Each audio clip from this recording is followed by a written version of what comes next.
ಎಲ್ಲರಿಗೂ ನಮಸ್ಕಾರ. ನಿಮ್ಮೆಲ್ಲರಿಗೂ ನಮ್ಮ ಚಾನಲ್ಗೆ ಆತ್ಮೀಯ ಸ್ವಾಗತ. ನೀವು ಇದೇ ಮೊದಲು ನಮ್ಮ ವಿಡಿಯೋ ನೋಡ್ತಾ ಇದ್ರೆ ಚಾನಲ್ ಎಲ್ಲ ಸಬ್ಸ್ಕ್ರೈಬ್ ಮಾಡ್ಕೊಳ್ಳಿ ಹಾಗೂ ವಿಡಿಯೋ ಇಷ್ಟ ಆದರೆ ಲೈಕ್ ಮತ್ತು ಶೇರ್ ಮಾಡೋದನ್ನ ಮರಿಬೇಡಿ. ಸಂಚಿಕೆ ಶುರುವಿನಲ್ಲಿ ಭಾಗ್ಯ ತಾನೇ ಪಂಚರ್ ಹಾಕ್ತಾ ಇರ್ತಾಳೆ, ತುಂಬಾನೇ ಕಷ್ಟ ಪಡ್ತಾ ಇರ್ತಾಳೆ. ಆಗ ನಿಂತ್ಕೊಂಡಿರೋ ತಾತ ಮಾತ್ರ ಪಾಪ ಅವರಿಗೆ ತುಂಬಾನೇ ಅರ್ಜೆಂಟ್ ಇದೆ ಅಂತ ಅನ್ಸುತ್ತೆ. ಅದೇನಪ್ಪ ಅಂತ ಫಸ್ಟ್ ನೋಡು ಅಂತ ಪಂಚರ್ ಅಂಗಡಿ ಅವನಿಗೆ ಹೇಳ್ಬಿಟ್ಟಾಗ ಸರಿ ಆಯ್ತು ಅಂತ ಹೇಳ್ಕೊಂಡು ಅವನು ಮೇಡಮ್ ಅದು ಹಾಗಲ್ಲ ಮೇಡಮ್ ನಾನ್ ಮಾಡ್ಕೊಡ್ತೀನಿ ಅಂತ ಹೇಳ್ಕೊಂಡು ಭಾಗ್ಯನ ಸೈಡಿಗೆ ಬರೋ ಕೇಳಿ ಅವನೇ ನೀಟಾಗಿ ಪಂಚರ್ ಹಾಕಿ ಕೊಡ್ತಾನೆ. ಆಗ ಭಾಗ್ಯ ತುಂಬಾನೇ ಥ್ಯಾಂಕ್ಸ್, ನನ್ಗೆ ತುಂಬಾನೇ ಅರ್ಜೆಂಟ್ ಇತ್ತು, ಎಷ್ಟಾಯ್ತು ಅಂತ ಭಾಗ್ಯ ದುಡ್ಡನ್ನ ಕೊಡಕಂತ ಹೋಗ್ತಾ ಇರ್ಬೇಕಾದ್ರೆ ಅಯ್ಯೋ ಮೇಡಮ್ ಆಲ್ಮೋಸ್ಟ್ ಎಲ್ಲ ಕೆಲಸನೂ ಕೂಡ ನೀವೇ ಮಾಡ್ಬಿಟ್ಟಿದ್ದೀರಾ, ಈಗ ನಿಮ್ಮ ಹತ್ರ ದುಡ್ಡು ತಗೊಳಕ್ ಆಗುತ್ತಾ ನಾನು ಅಂತ ಅವನು ಕೇಳ್ತಾ ಇರ್ಬೇಕಾದ್ರೆ ಆದ್ರೆ ನೀವು ಸ್ವಲ್ಪ ದುಡ್ಡು ತಗೊಳ್ಳಿ ಅಂತ ಇತ್ತ ಭಾಗ್ಯ ಹೇಳ್ತಾ ಇರ್ಬೇಕಾದ್ರೆ ಅಯ್ಯೋ ಮೇಡಮ್ ಇವಾಗ ದುಡ್ಡು ಗಿಡ್ಡು ಏನಾದ್ರು ಬೇಡ, ನೀವು ತುಂಬಾನೇ ಅರ್ಜೆಂಟ್ ಅಲ್ಲಿ ಇದ್ದೀರಾ ಅಂತ ಅನ್ಸುತ್ತೆ, ನೀವು ಹೊರಡಿ ಮೇಡಮ್ ಅಂತ ಅವನು ಹೇಳ್ಬಿಡ್ತಾನೆ. ಇತ್ತ ಭಾಗ್ಯ ಅವರಿಗೆಲ್ಲ ಥ್ಯಾಂಕ್ಸ್ ಅಂತ ಹೇಳ್ಬಿಟ್ಟು ಅಲ್ಲಿಂದ ಮತ್ತೆ ಟಿಫನ್ ಬಾಕ್ಸ್ ನೆಲ್ಲ ನೀಟಾಗಿ ಸೈಕಲ್ಗೆ ಜೋಡಿಸ್ಕೊಂಡು ಅಲ್ಲಿಂದ ಹೋಗ್ಬಿಡ್ತಾಳೆ. ಇತ್ತ ಭಾಗ್ಯ ಅಲ್ಲಿಂದ ಹೋದ್ಮೇಲೆ ಆಗ ಪಂಚರ್ ಅಂಗಡಿ ಅವನು ನೋಡಿದ್ರೆ ಸರ್ ನಾನೊಂದ್ ಸ್ವಲ್ಪ ಲೇಟ್ ಆಗಿತ್ತ ಅಂತ ಹೇಳಿದಕ್ಕೆ ಎಲ್ಲ ಕೆಲಸನೂ ಕೂಡ ಅವರೇ ಮಾಡ್ಕೊಂಡ್ಬಿಟ್ರು ಅಂತ ಇತ್ತ ಪಂಚರ್ ಅಂಗಡಿ ಅವನು ಹೇಳ್ತಾ ಇರ್ಬೇಕಾದ್ರೆ ಆಗ ಅಲ್ಲಿ ನಿಂತ್ಕೊಂಡಿರೋ ತಾತ ಮಾತ್ರ ಹೌದು ಅವರೊಂದು ಸ್ವಾಭಿಮಾನದ ಹೆಣ್ಣು ಅಂತ ಇತ್ತ ತಾತ ಹೇಳ್ತಾ ಇರ್ಬೇಕಾದ್ರೆ ಹೌದು ಸರ್ ಇಂಥವ್ರು ನಮ್ ಸಮಾಜಕ್ಕೆ ಮಾದರಿ ಆಗ್ಬೇಕು, ಗಟ್ಟಿಗತಿ ಇವ್ರು ಅಂತ ಪಂಚರ್ ಅಂಗಡಿ ಅವನು ಹೇಳ್ತಾ ಇರ್ತಾನೆ. ಇತ್ತ ಮನೆಯವರೆಲ್ಲ ಮಾತ್ರ ತುಂಬಾನೇ ಟೆನ್ಷನ್ ಅಲ್ಲಿ ಹಾಲ್ ಅಲ್ಲಿ ಕುತ್ಕೊಂಡಿರ್ಬೇಕಾದ್ರೆ ಆಗ ಧರ್ಮವರು ಮಾತ್ರ ಆರಾಮಾಗಿ ಕುತ್ಕೊಂಡು ಬುಕ್ ಓದ್ತಾ ಇರ್ತಾರೆ. ಆಗ ಸುಂದ್ರಿ ಬಂದ್ಬಿಟ್ಟು ಧರ್ಮಣ್ಣ ನಾವೆಲ್ಲರೂ ಕೂಡ ಭಾಗ್ಯ ಏನ್ ಮಾಡ್ತಾಳೋ ಕರೆಕ್ಟ್ ಟೈಮಿಗೆ ಡೆಲಿವರಿ ಕೊಡಕ್ ಆಗುತ್ತೋ ಇಲ್ವೋ ಅಂತ ತುಂಬಾನೇ ಟೆನ್ಷನ್ ಮಾಡ್ಕೊಂಡಿದ್ರೆ ನೀವೇನ್ ಧರ್ಮಣ್ಣ ತುಂಬಾ ಆರಾಮಾಗಿ ಬುಕ್ ಓದ್ಕೊಂಡು ಕುತ್ಕೊಂಡಿದ್ದೀರಾ ಅಂತ ಇತ್ತ ಸುಂದ್ರಿ ಕೇಳ್ತಿರ್ಬೇಕಾದ್ರೆ ನೋಡು ಸುಂದ್ರಿ ನನ್ಗೆ ಇವಾಗ ರಿಸಲ್ಟ್ ಏನು ಅಂತ ಗೊತ್ತು, ಅದಕ್ಕೋಸ್ಕರ ನಾನು ಆರಾಮಾಗಿದ್ದೀನಿ, ಆದ್ರೆ ನೀವು ಮಾತ್ರ ಸುಮ್ನೆ ಟೆನ್ಷನ್ ಆಗಿದ್ದೀರಾ ಅಂತ ಧರ್ಮ ಹೇಳ್ತಿರ್ಬೇಕಾದ್ರೆ ಆಗ ಪೂಜಾ ಏನು ರಿಸಲ್ಟ್ ಮಾವ ಅಂತ ಕೇಳ್ಬಿಡ್ತಾಳೆ.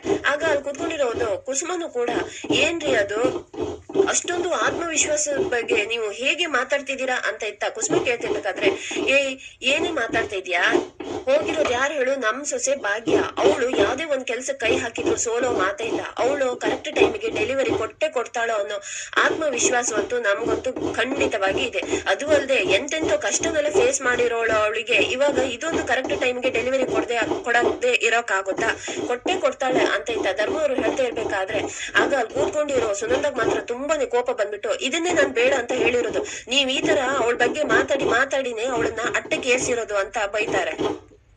ನೋಡಿ ಇವಾಗ ಭಾಗ್ಯ ಹೊಸ ವ್ಯಾಪಾರ ಶುರು ಮಾಡಿದ್ಮೇಲೆ ಪ್ರತಿದಿನ ಏನಾದ್ರೂ ಒಂದು ಸಮಸ್ಯೆ ಬರ್ತಾ ಇದೆ, ಪ್ರತಿದಿನ ಒಂದೊಂದು ಸಮಸ್ಯೆ ಬರ್ತಾ ಇದೆ ಅಂತಂದ್ರೆ ಏನ್ ಅರ್ಥ, ಅವಳು ಇವಾಗ ಇಟ್ಟಿರೋ ಹೆಜ್ಜೆ ಸರಿಯಾಗಿಲ್ಲ ಅಂತ ಅರ್ಥ.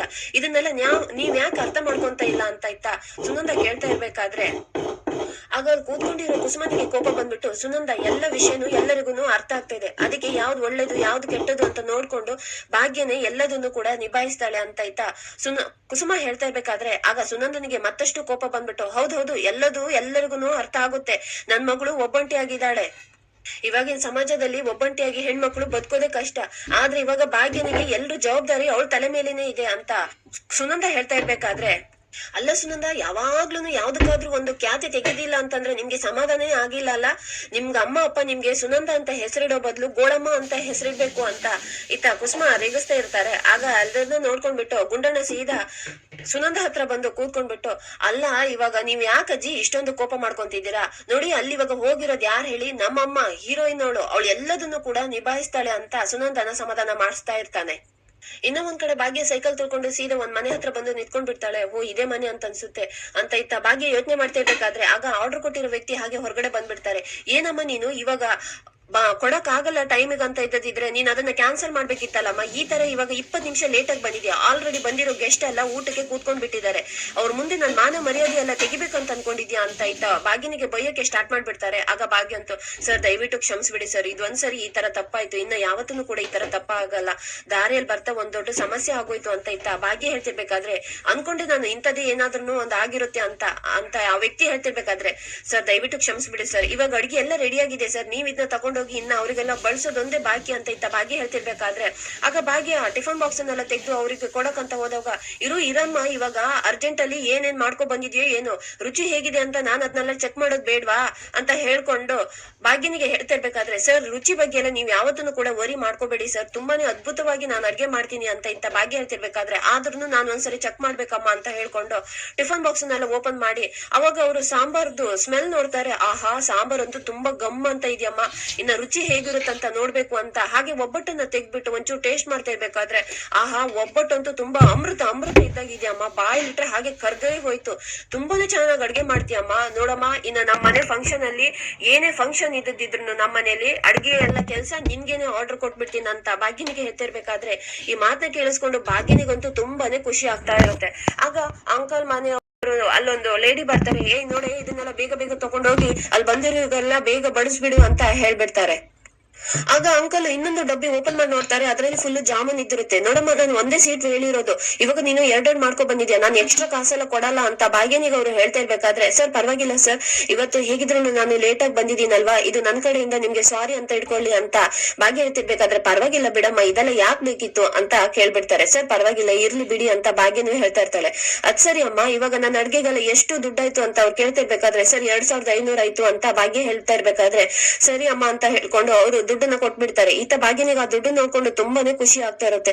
ಸರ್ ನಾಳೆ ಬಂದ್ಬಿಟ್ಟು ನಾನು ಈ ಟಿಫನ್ ಬಾಕ್ಸ್ ಅನ್ನೆಲ್ಲ ತಗೊಂಡ್ ಹೋಗ್ತೀನಿ ಅಂತ ಭಾಗ್ಯ ಹೇಳ್ತಾ ಇರ್ಬೇಕಾದ್ರೆ ಆಯ್ತಮ್ಮ ಇನ್ನ ನನ್ನ ಕುಟುಂಬದಲ್ಲಿ ಅಥವಾ ನನ್ನ ಫ್ರೆಂಡ್ ಸರ್ಕಲ್ ಅಲ್ಲಿ ಯಾರದೇ ಏನೇ ಫಂಕ್ಷನ್ ಇದ್ರು ನಿನ್ಗೇನೆ ಆರ್ಡರ್ ಕೊಡ್ತೀನಮ್ಮ ಅಂತ ಹೇಳ್ಬಿಟ್ಟು ಅವ್ರು ಸೀದಾ ಅಲ್ಲಿಂದ ಒಳಗಡೆ ಹೋಗ್ತಾರೆ. ಈತ ಭಾಗ್ಯನೂ ಕೂಡ ಹಾಗೆ ಮನೆ ಕಡೆಗೆ ಹೊರಡ್ಬಿಟ್ಟಾಳೆ. ಹಾಗೆ ಭಾಗ್ಯ ದಾರಿ ಮಧ್ಯೆ ಬರ್ತಾನೆ. ಹಾಗೆ ಕುಸುಮನಿಗೆ ಫೋನ್ ಮಾಡ್ಬಿಟ್ಟು ಅತ್ತೆ ನೀವೇನನ್ನು ಕೂಡ ಟೆನ್ಷನ್ ಮಾಡ್ಕೋಬೇಡಿ, ಸರಿಯಾದ ಸಮಯಕ್ಕೆ ನಾನು ಊಟನ ಎಲ್ಲ ತಲುಪಿಸ್ಬಿಟ್ಟೆ ಅಂತ ಇತ್ತ ಭಾಗ್ಯ ಹೇಳ್ತಿರ್ಬೇಕಾದ್ರೆ ಕುಸುಮ ಅಂತೂ ತುಂಬಾನೇ ಖುಷಿ ಆಗ್ಬಿಟ್ಟು ಹೌದಾ ಮಗಳೇ ಹೌದಾ ಸರಿ ಹಾಗಾದ್ರೆ ಬೇಗ ಮನೆಗ್ ಬಂದ್ಬಿಡಮ್ಮ ಅಂತ ಇತ್ತ ಕುಸುಮ ಹೇಳ್ತಾ ಇರ್ತಾರೆ. ಸರಿ ಆಯ್ತತ್ತೆ ಬಂದೆ ಅಂತ ಇತ್ತ ಭಾಗ್ಯನ ಕೂಡ ಹೇಳ್ತಾ ಇರ್ತಾಳೆ. ಹಾಗೆ ಕುಸುಮ ಕಾಲನ್ನ ಕಟ್ ಮಾಡ್ಬಿಟ್ಟು ರೀ ನಿಮ್ ಬಾಯಿಗೆ ಸಕ್ಕರೆ ಹಾಕ್ಬೇಕು, ನೀವು ಹೇಳ್ದಾಗೇನೆ ಭಾಗ್ಯ ಕರೆಕ್ಟ್ ಟೈಮಿಗೆ ಅವರಿಗೆ ಊಟ ತಲುಪಿಸಿದಾಳಂತೆ ಅಂತ ಕುಸುಮ ಹೇಳ್ತಿದ್ದಂಗೆನೆ ಮನೆಯವರಿಗೆಲ್ಲ ತುಂಬಾನೇ ಖುಷಿ ಆಗ್ತಾ ಇರುತ್ತೆ.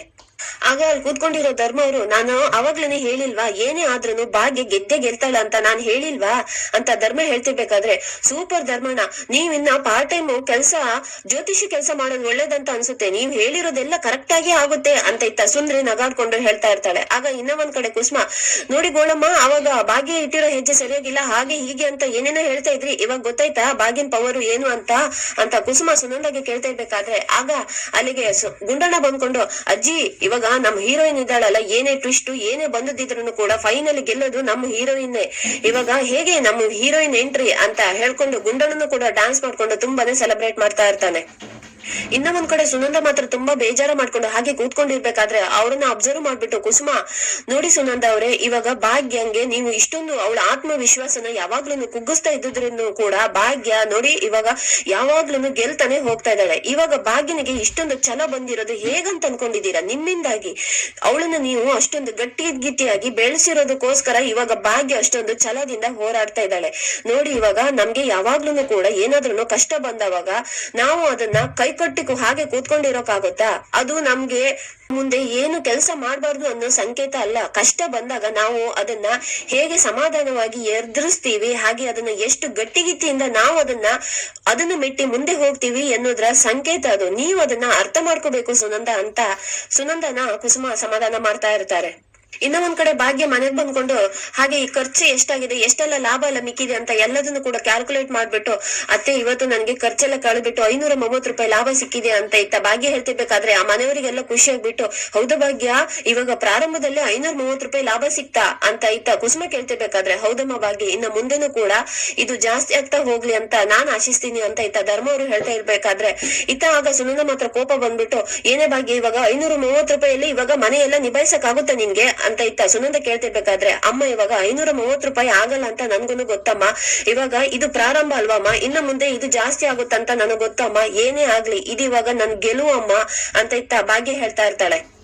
ಆಗ ನಿಂತ್ಕೊಂಡಿರೋ ಗುಂಡಣ್ಣ ಮಾತ್ರ ಭಾಗ್ಯನ ಹತ್ರ ಅಮ್ಮ ಅದು ಅಂತ ಹೇಳ್ತಾ ಇರ್ಬೇಕಾದ್ರೆ ಏನು ಗುಂಡಣ್ಣ ನನ್ನ ಹತ್ರ ಹೇಳ್ಕೊಳಕ್ ಯಾಕೋ ನಿನ್ಗೆ ಮುಜುಗರ, ಅದು ನಿನ್ ಸ್ಕೂಲ್ ಫೀಸ್ ಕಟ್ಟಕ್ಕೆ ನಾಳೆನೆ ಲಾಸ್ಟ್ ಡೇಟ್ ಅಲ್ವಾ, ನೋಡು ಇವಾಗ ಮೊನ್ನೆ ಎಲ್ಲ ಆಗಿರೋದು ದುಡ್ಡೆಲ್ಲ ಇದೆಯಲ್ವಾ ಅದು ಮತ್ತೆ ಇವತ್ ಬಂದಿರೋ ಎಲ್ಲ ದುಡ್ಡನ್ನ ಸೇರ್ಸಿದ್ರೆ ಇವಾಗ ನಿನ್ ಸ್ಕೂಲ್ ಫೀಸ್ ಅನ್ನ ನಾನು ಆರಾಮಾಗಿ ಕಟ್ಬಹುದು, ನಾಳೆನೆ ಕಟ್ಬಿಡ್ತೀನಿ ಆಯ್ತಾ ಅಂತ ಇತ್ತ ಭಾಗ್ಯ ಹೇಳ್ತಿರ್ಬೇಕಾದ್ರೆ ಆಗ ಗುಂಡಣ್ಣನಿಗೆ ಖುಷಿ ಆಗ್ಬಿಟ್ಟು ಭಾಗ್ಯನ ತಪ್ಕೊಂತಾನೆ. ಇನ್ನ ಒಂದ್ ಕಡೆ ತಾಂಡವ್ ಮಾತ್ರ ಫೋನ್ ನೋಡ್ಕೊಂಡು ನಾಳೆ ತನ್ಮಯ್ ಸ್ಕೂಲ್ ಫೀಸ್ ಕಟ್ಟಕ್ಕೆ ಲಾಸ್ಟ್ ಡೇಟು, ಆ ಭಾಗ್ಯನ ಹತ್ರ ಬೇರೆ ಬಿಡಿಗಾಸಿಲ್ಲ, ಅವಳು ಹೇಗ್ ಕಟ್ತಾಳೆ ಅಂತ ತುಂಬಾ ಖುಷಿ ಪಡ್ತಾ ಇದ್ದದಿದ್ರೆ ಆಗ ಶ್ರೇಷ್ಠ ಅಲ್ಲಿ ಬಂದ್ಕೊಂಡು ಏನ್ ತಾಂಡವ್ ಎಷ್ಟೊಂದು ಖುಷಿಯಾಗಿದ್ಯಾ ಅಂತ ಕೇಳ್ತಾ ಇರ್ತಾಳೆ. ನಾಳೆ ತನ್ಮಯ್ ಸ್ಕೂಲ್ ಫೀಸ್ ಕಟ್ಟಕ್ಕೆ ಲಾಸ್ಟ್ ಡೇಟ್ ಇದೆ, ಆ ಭಾಗ್ಯನ ಹತ್ರ ಬಿಡಿಗಾಸ್ ಬೇರೆ ಇಲ್ಲ, ಅವಳು ಹೇಗೆ ಸ್ಕೂಲ್ ಫೀಸ್ ಕಟ್ತಾಳೆ, ಅವಳು ಮತ್ತೆ ಪುನಃ ನನ್ ಮುಂದೆ ಸೋತೋಗ್ಬಿಡ್ತಾಳೆ. ಎಸ್ ಇದನ್ನೆಲ್ಲ ಯೋಚನೆ ಮಾಡ್ಕೊಂಡ್ರೆ ನಂಗಂತೂ ತುಂಬಾನೇ ಖುಷಿ ಆಗ್ತಾ ಇದೆ ಅಂತ ಇತ್ತ ತಾಂಡವ್ ತುಂಬಾನೇ ಸೆಲೆಬ್ರೇಟ್ ಮಾಡ್ತಾ ಇರ್ತಾನೆ. ಇತ್ತ ಮಾರನೇ ದಿನ ಬೆಳಿಗ್ಗೆ ತಾಂಡವ್ ಮಾತ್ರ ರೆಡಿ ಆಗ್ತಾ ಇರ್ತಾನೆ. ಪಾಪ ಇವಾಗ ತನ್ಮಯ್ ಟೆನ್ಷನ್ ಆಗಿರ್ತಾನೆ, ಸ್ಕೂಲ್ ಫೀಸ್ ಕಟ್ಟಿಲ್ಲ ಅಂತ. ಫೋನ್ ಮಾಡ್ಬಿಟ್ಟು ನಾನೇ ಕಟ್ಬಿಡ್ತೀನಿ ಅಂತ ಹೇಳ್ಬಿಡ್ತೀನಿ ಅಂತ ಇತ್ತ ತಾಂಡವ್ ಫೋನ್ ಮಾಡ್ತಾ ಇರ್ತಾನೆ. ಇನ್ನ ಒಂದ್ ಕಡೆ ತನ್ವಿ ಮಾತ್ರ ಕನ್ನಡಿ ಮುಂದೆ ನಿಂತ್ಕೊಂಡು ಅಲ್ಲಿ ರೆಸಾರ್ಟ್ ಅಲ್ಲಿ ಆಗಿರೋ ಘಟನೆನೆಲ್ಲ ಫ್ಲಾಶ್ ಬ್ಯಾಕ್ ನೆನ್ಪ್ ಮಾಡ್ಕೊಂತ ಇರ್ತಾಳೆ. ಆಗ ತಾಂಡವ್ ಫೋನ್ ಮಾಡಿರೋದನ್ನ ನೋಡ್ಬಿಟ್ಟು ಹಾ ಪಪ್ಪ ಅಂತ ಹೇಳ್ತಾ ಇರ್ಬೇಕಾದ್ರೆ ಆಗ ತಾಂಡವ್ ಮಾತ್ರ ಕೋಪ ಮಾಡ್ಕೊಂಡು ಅಲ್ಲಿ ಏನಾದ್ರೂ ತನ್ಮಯ್ ಇದ್ರೆ ಫೋನ್ ಕೊಡು ಅಂತ ಹೇಳ್ತಾ ಇರ್ತಾನೆ. ಯಾಕ್ ಪಪ್ಪ ಇವಾಗ ನನ್ ಮೇಲಿಂದ ನಿಮ್ಗೆ ಕೋಪ ಹೋಗಿಲ್ವಾ ಪಪ್ಪ, ಸಾರಿ ಪಪ್ಪ ಅಂತ ಇತ್ತ ತನ್ವಿ ಹೇಳ್ತಿರ್ಬೇಕಾದ್ರೆ, ನೋಡ್ ತನ್ವಿ ಇವಾಗ ನನ್ಗೆ ನಿನ್ ಮೇಲಂತೂ ತುಂಬಾನೇ ಸಿಟ್ಟಿದೆ, ಅದು ಸ್ವಲ್ಪ ಹೋಗಕ್ಕೆ ಟೈಮ್ ಬೇಕು. ಇವಾಗ ಅದ್ ಮಾತಲ್ಲ ಮತ್ತೆ ಕೆತ್ಕಿ ನೀನ್ ಮತ್ತೆ ನನ್ಗೆ ಕೋಪನ ಜಾಸ್ತಿ ಮಾಡ್ಬೇಡ, ಅಲ್ಲಿ ಇವಾಗ ಸುಮ್ನೆ ತನ್ಮಯ್ ಇದ್ರೆ ಫೋನ್ ಕೊಟ್ಬಿಡು ಅಂತ ಇತ್ತ ತಾಂಡವ್ ಹೇಳ್ತಿರ್ಬೇಕಾದ್ರೆ ಇತ್ತ ತನ್ವಿ ಸರಿ ಪಪ್ಪ ಅಂತ ಹೇಳ್ತಾಳೆ. ಆಗ ತನ್ವಿ ಸೀದಾ ಗುಂಡಣ್ಣನ ಹತ್ರ ಬಂದ್ಕೊಂಡು ತನ್ಮಯ್ ತಗೊಳ್ಳೋ ಡ್ಯಾಡಿ ಫೋನ್ ಮಾಡಿದಾರ ಅಂತ ಫೋನ್ ಕೊಟ್ಟವಾಗ ಆಗ ತನ್ಮಯ್ ಹಲೋ ಪಪ್ಪ ಅಂತ ಹೇಳ್ತಾ ಇರ್ಬೇಕಾದ್ರೆ, ನೋಡ್ ತನ್ಮಯ್ ಇವಾಗ ಫೀಸ್ ಕಟ್ಟಿಲ್ಲ ಅಂತ ನೀನೇನು ಕೂಡ ವರಿ ಮಾಡ್ಕೋಬೇಡ, ಇವತ್ ಬಂದ್ಬಿಟ್ಟು ನಾನು ಫೀಸ್ ಕಟ್ತೀನಿ ಅಂತ ಇತ್ತ ತಾಂಡವ್ ಹೇಳ್ತಿರ್ಬೇಕಾದ್ರೆ, ಪಪ್ಪ ನೀವು ಏನನ್ನು ಕೂಡ ವರಿ ಮಾಡ್ಕೊಳ್ಳಕ್ಕೆ ಹೋಗ್ಬೇಡಿ ಪಪ್ಪ, ಆಲ್ರೆಡಿ ಅಮ್ಮ ಕಟ್ತೀನಂತ ಹೇಳಿದಾಳೆ ಅಂತ ಇತ್ತ ಗುಂಡಣ್ಣ ಹೇಳ್ತಿದ್ದಂಗೆನೆ ತಾಂಡವ್ ಮಾತ್ರ ಜೋರಾಗಿ ನಗಕ್ಕೆ ಸ್ಟಾರ್ಟ್ ಮಾಡ್ಬಿಡ್ತಾನೆ. ಆಗ ಪಪ್ಪ ಯಾಕ್ ಪಪ್ಪ ನಗ್ತಾ ಇದೀರಿ ಅಂತ ಇತ್ತ ಗುಂಡಣ್ಣ ಕೇಳ್ತಾ ಇರ್ಬೇಕಾದ್ರೆ, ನಗ್ದೆ ಇನ್ನೇನೋ ಮಾಡ್ಲಿ, ಅದು ನಿಮ್ಮಮ್ಮ ₹1 ಬಿಡಿಗಾಸ್ ಇಲ್ದೇ ಇರೋಳು ಫೀಸ್ ಕಟ್ತೀನಿ ಅಂತ ಹೇಳಿದಾಳ, ನಗ್ದೆ ಇನ್ನೇನೋ ಮಾಡ್ಲಿ ಅಂತ ಇತ್ತ ತಾಂಡವ್ ಕೇಳ್ತಿರ್ಬೇಕಾದ್ರೆ, ಪಪ್ಪ ನೀವ್ ಇದ್ರ ಬಗ್ಗೆ ಎಲ್ಲ ಏನನ್ನು ಕೂಡ ಯೋಚನೆ ಮಾಡಕ್ಕೆ ಹೋಗ್ಬೇಡಿ ಪಪ್ಪ, ಇವತ್ ಮಧ್ಯಾಹ್ನನೇ ಅಮ್ಮ ಬಂದ್ಬಿಟ್ಟು ಫೀಸ್ ಕಟ್ತೀನಿ ಅಂತ ಹೇಳಿದಾಳೆ ಅಂತ ಇತ್ತ ಗುಂಡಣ್ಣ ಮತ್ತೆ ಹೇಳ್ತಾ ಇರ್ಬೇಕಾದ್ರೆ, ಏನು ಸುಟ್ಕೊಂಡ್ ತಿನ್ನೋಕು ಅವಳ ಹತ್ರ ₹1 ಇಲ್ಲ, ಅವಳು ಇವತ್ತು ಫೀಸ್ ಕಟ್ತೀನಿ ಅಂತ ಹೇಳಿದಾಳ, ಅದ್ ಹೇಗೋ ಅಂತ ಇತ್ತ ತಾಂಡವ್ ಕೇಳ್ತಾ ಇರ್ತಾನೆ. ಅದು ಹೇಗಂದ್ರೆ ಅಂತ ಇತ್ತ ಗುಂಡಣ್ಣ ಹೇಳಕ್ಕೆ ಬಂದವಾಗ ಆಗ ಕುಸುಮ ಅಲ್ಲಿಗೆ ಬಂದ್ಬಿಟ್ಟು ಫೋನ್ ಅನ್ನ ಕಿತ್ಕೊಂಡು, ಫೀಸ್ ಹೇಗ್ ಕಟ್ತಾಳಂತ ನೀನು ಮಕ್ಳನ್ನ ಕೇಳೋದಲ್ಲ ನನ್ನನ್ ಕೇಳು, ನಾನ್ ಹೇಳ್ತೀನಿ ಅಂತ ಇತ್ತ ಕುಸುಮ ಹೇಳ್ತಿರ್ಬೇಕಾದ್ರೆ, ಹೇಗ್ ಕಟ್ತಾಳೆ ಅಂತ ಇತ್ತ ತಾಂಡವ್ ಕೇಳ್ತಿರ್ಬೇಕಾದ್ರೆ, ನೋಡು ಅವಳಿಗೆ ಇವಾಗ ಒಂದು ಹೊಸ ಕೆಲ್ಸ ಸಿಕ್ಕಿದೆ ಅಂತ ಇತ್ತ ಕುಸುಮ ಹೇಳ್ಬಿಡ್ತಾರೆ. ಆಗ ತಾಂಡವ್ ಅಂತೂ ತುಂಬಾನೇ ಶಾಕ್ ಆಗ್ಬಿಟ್ಟು, ಏನೋ ಹೊಸ ಕೆಲ್ಸನ, ಅದ್ಯಾವ್ ಕೆಲ್ಸ ಅಂತ ಇತ್ತ ತಾಂಡವ್ ಕೇಳ್ತಿರ್ಬೇಕಾದ್ರೆ, ಅದ್ಯಾವ್ ಕೆಲ್ಸನ, ನೋಡು ಯಾವಾಗ್ಲೂ ನೀನ್ ಹೇಳ್ತಿದ್ಯಲ್ಲ ಅಡ್ಗೆ ಮನೇಲಿ ನಿನ್ಗೆ ಸೌಟ್ ಅಲ್ಲಾಡ್ಸೋದ್ ಬಿಟ್ಬಿಟ್ಟು ಬೇರೆ ಯಾವ್ದನ್ನು ಕೂಡ ಗೊತ್ತಿಲ್ಲ ಅಂತ, ಹಾಗಾಗಿ ನಿನ್ಗೆ ಧನ್ಯವಾದ ಹೇಳ್ಬೇಕಪ್ಪ, ಇವಾಗ ಅವಳು ಅಡ್ಗೆ ಕೆಲ್ಸನೇ ಶುರು ಮಾಡ್ಬಿಟ್ಟು ಒಳ್ಳೆ ಲಾಭನ ಮಾಡ್ತಾ ಇದ್ದಾಳೆ ಅಂತ ಇತ್ತ ಕುಸುಮ ಹೇಳ್ತಿರ್ಬೇಕಾದ್ರೆ, ಆಗ ತಾಂಡವ್ ಅಂತೂ ತುಂಬಾನೇ ಶಾಕ್ ಆಗ್ತಾ ಇರ್ತಾನೆ.